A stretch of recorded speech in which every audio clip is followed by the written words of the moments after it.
Welcome to 5 Minute Bible Study. I'm talking about Genesis 2 1 to 3 from the King James Bible, maybe a little longer than 5 minutes today. So I'm going to read these verses. Thus the heavens and the earth were finished, and all the host of them. And on the seventh day, and on the seventh day, God ended his work which he had made, and he rested on the seventh day from all of his work which he had made. And God blessed the seventh day and sanctified it, because that in it he had rested from all his work which God created and made. So, on a physical, literal day, the seventh, God ceased from creating the creating he had done the last 6 days, and the 6 days can represent maybe 6,000 years with the seventh eternity. Look at 2 Peter 3:8. So there are those commentators who insist that this seventh day, as it does not speak of an evening and a morning, goes on forever, and God stopped creating anything. Certainly, there will be things made from this point that did not exist before this. For instance, in the upcoming verses, God plants a garden. Later, he will create, in a manner of speaking, Israel. At some point in the future, he will prepare a unique, one of a kind great fish, especially to swallow a man. He is even preparing a place for us in eternity.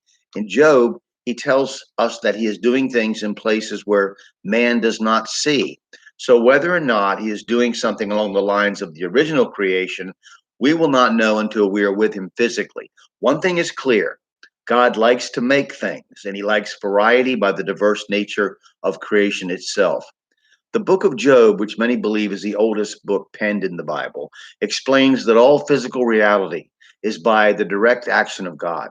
There are no laws of physics. Constants and laws are all semantic and cultural constructs to explain events without God, as all things are by a direct action of the will of God, either in allowing something to happen or causing something to happen.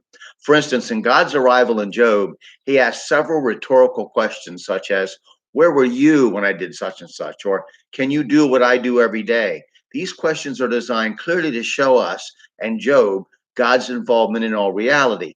Here, God states that every clod of dirt that forms in a farmer's field, trillions of times over around the world each day, is formed by him, as he asked Job if Job can do that.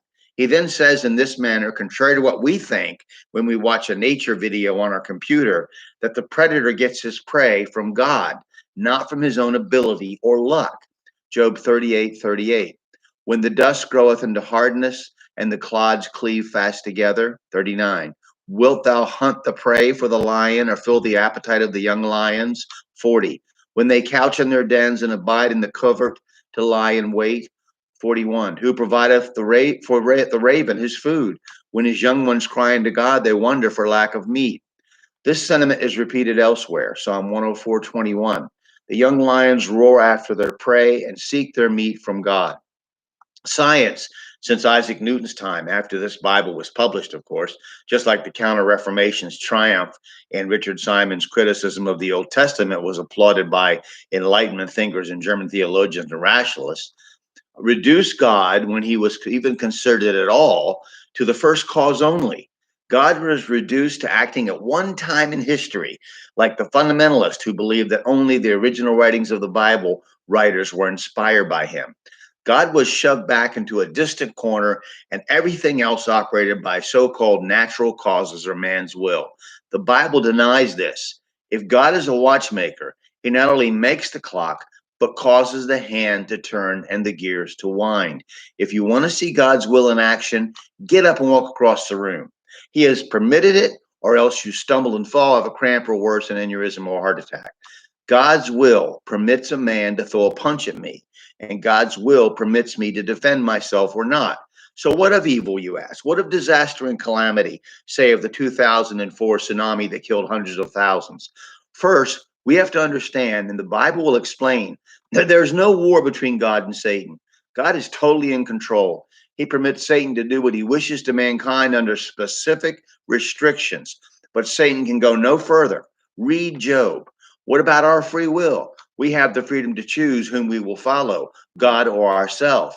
But as offenses will come, woe to the man through whom they come. Matthew 18:7. If you choose self and sin, it will take you, as the preachers say, further than you want to go, and make you stay longer than you want to stay, and make you pay more than you want to pay. God controls all outcomes, even the ones we think of as horrible. Job 2:10.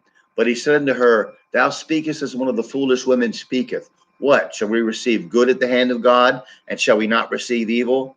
In this did not Job sin with his lips. Lamentations 3:37. Who is he that saith, and it cometh to pass when the Lord commandeth it not? Out of the mouth of the Most High proceedeth not evil and good? Wherefore doth a living man complain, a man for the punishment of his sins?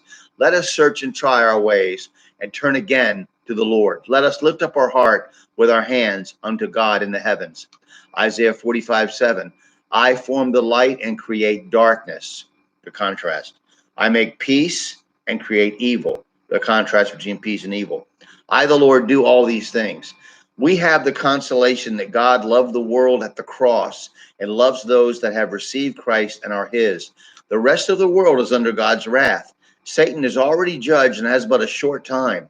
Those who reject Christ along with Satan will spend eternity in agony in his wrath.